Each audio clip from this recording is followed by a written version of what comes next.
Finanças no Minuto. Olá a todos, mais uma vez, bom dia. Estamos com mais uma edição de Finanças no Minuto, uma oferta Census, uma empresa Neiva Gesto Group. Como é habitual na edição de Finanças no Minuto, temos connosco o Miguel Domingues. Olá Miguel, muito bom dia. Olá Rui, muito bom dia.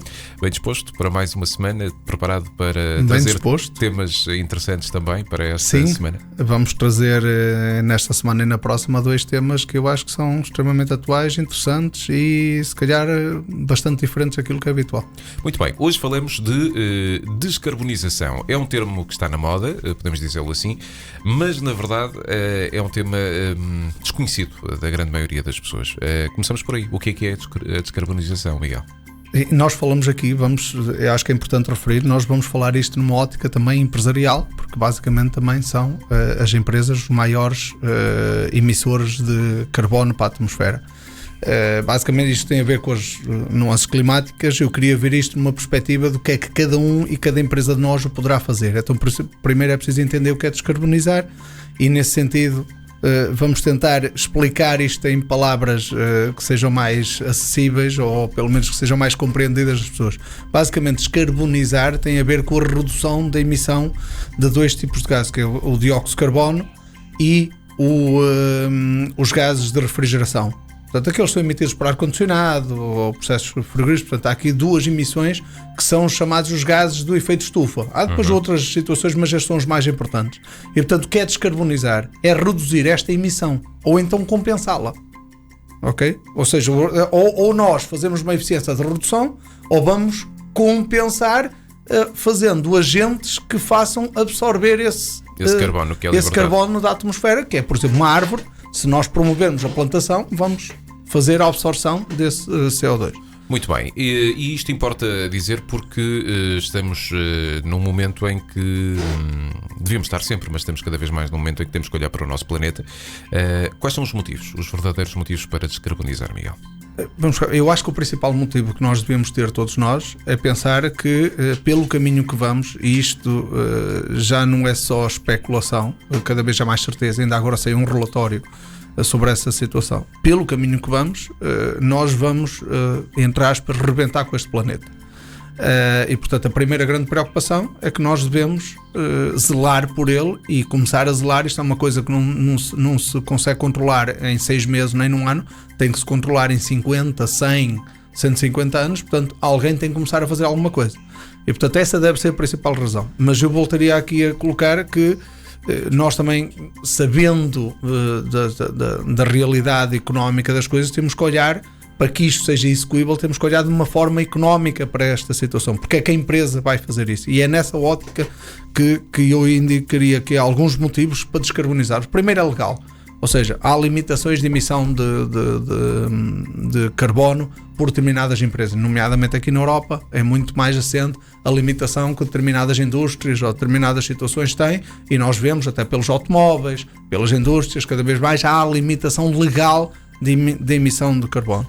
A segunda tem a ver com os benefícios económicos, apesar daqui esta ser uma situação um bocadinho mais difícil de conseguir, que é nós podemos ter processos mais eficientes e tendo processos mais eficientes que consumimos menos energia, sai-nos mais barato. Portanto, essa é outra das situações.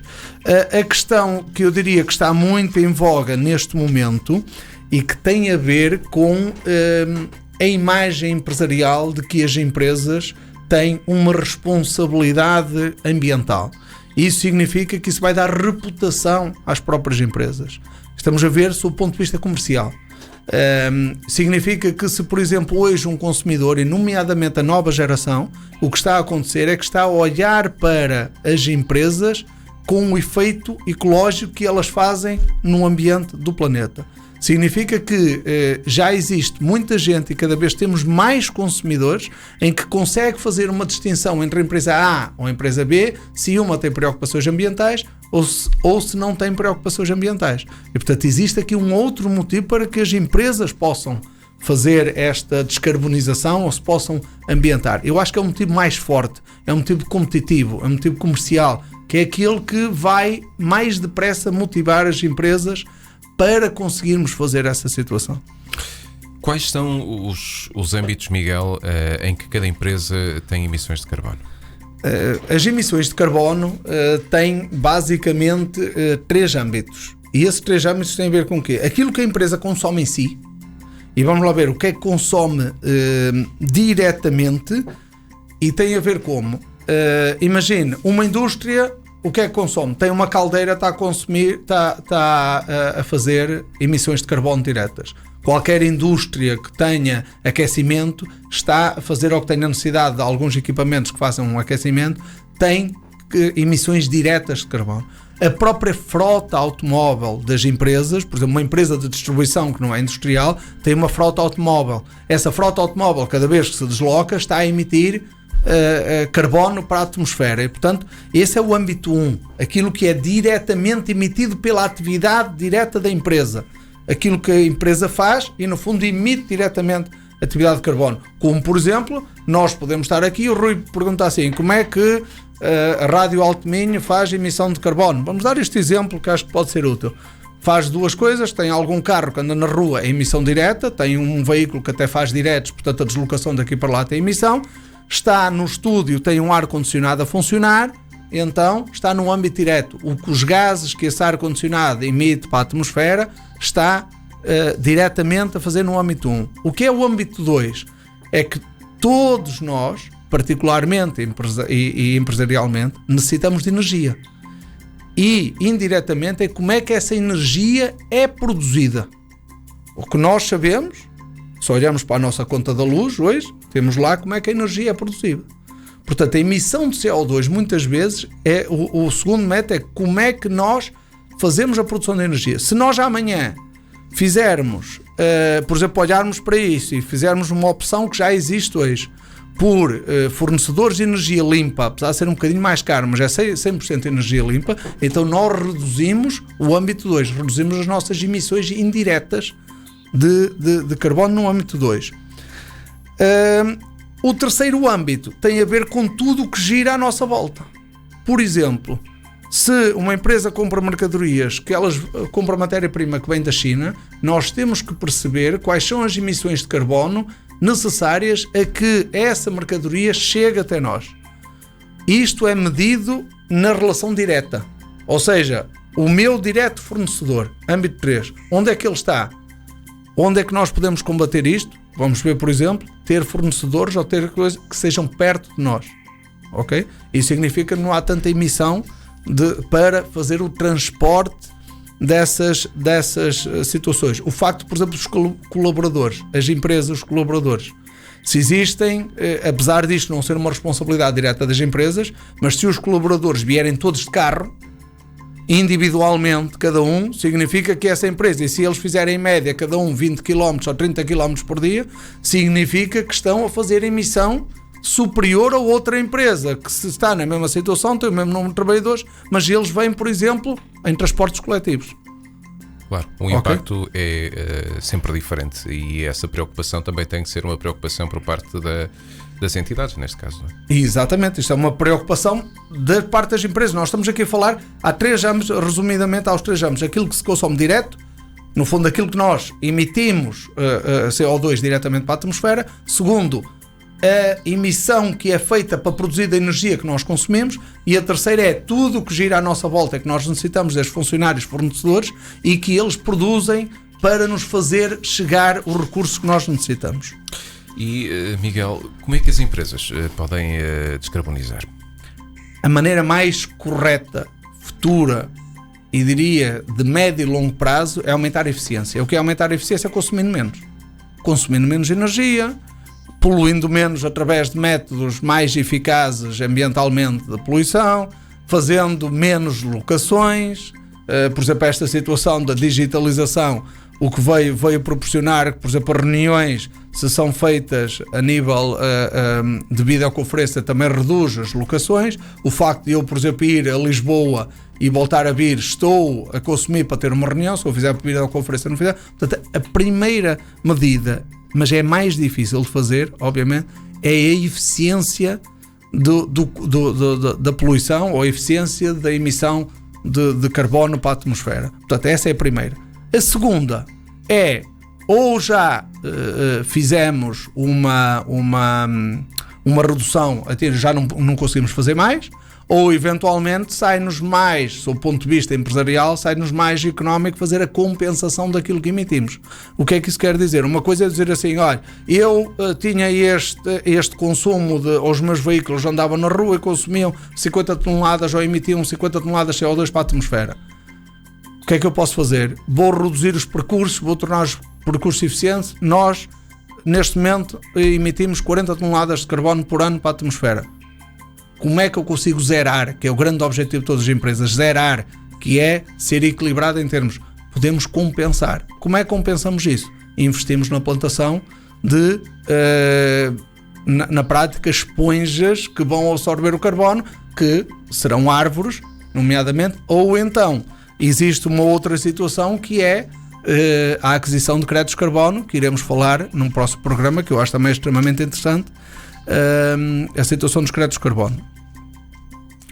Sim, de verdade, são as duas possibilidades que temos. Uma mais ao alcance do que outra, mas... Claro, a plantação de árvores, por exemplo, em Portugal é relativamente mais fácil nós fazermos. Nós podemos entrar num programa, existem também donativos que possam ser feitos a programas de plantação de árvores e com isso nós estamos a compensar as emissões que nós fazemos. Existe aqui, vamos cá ver, por exemplo, para vocês terem noção, um carro a gasolina pequeno de 1400 centímetros cúbicos, um carro absolutamente normal, se fizer 6.000 km por ano, emite 3 toneladas de CO2 para a atmosfera.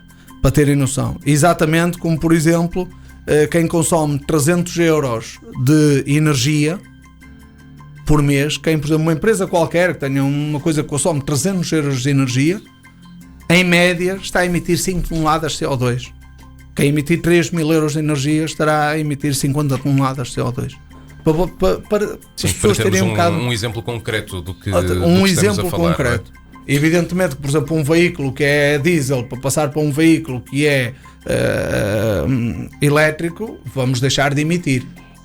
Naturalmente. E aqui lá está, o optar por um carro elétrico, por exemplo, é uma opção. Compensar então com a dita plantação de árvores equilibrada com aquilo que é o nosso consumo faz com que a nossa parte fique zerada, digamos assim. Exatamente, que é esse o grande objetivo. É lógico que é a maneira mais fácil. Ou então eu diria que é aquilo que é a grande incógnita que a gente terá, que é os créditos de carbono, mas isso falaremos, porque um crédito de carbono programa. Exatamente é equivalente a 1 tonelada e isso é possível adquirir. No próximo programa falaremos sobre isso. Miguel, obrigado por mais um tema. Antes de nos despedirmos, e para quem só apanhou esta conversa a meio, num minuto, o que é a descarbonização e como é que podemos descarbonizar, Miguel? A descarbonização é o grande objetivo que as empresas devem ter neste momento. Evidentemente que as empresas são compostas por pessoas, mas que devem ter na mente daqui para a frente, que é a emissão de menos gases de estufa para a atmosfera.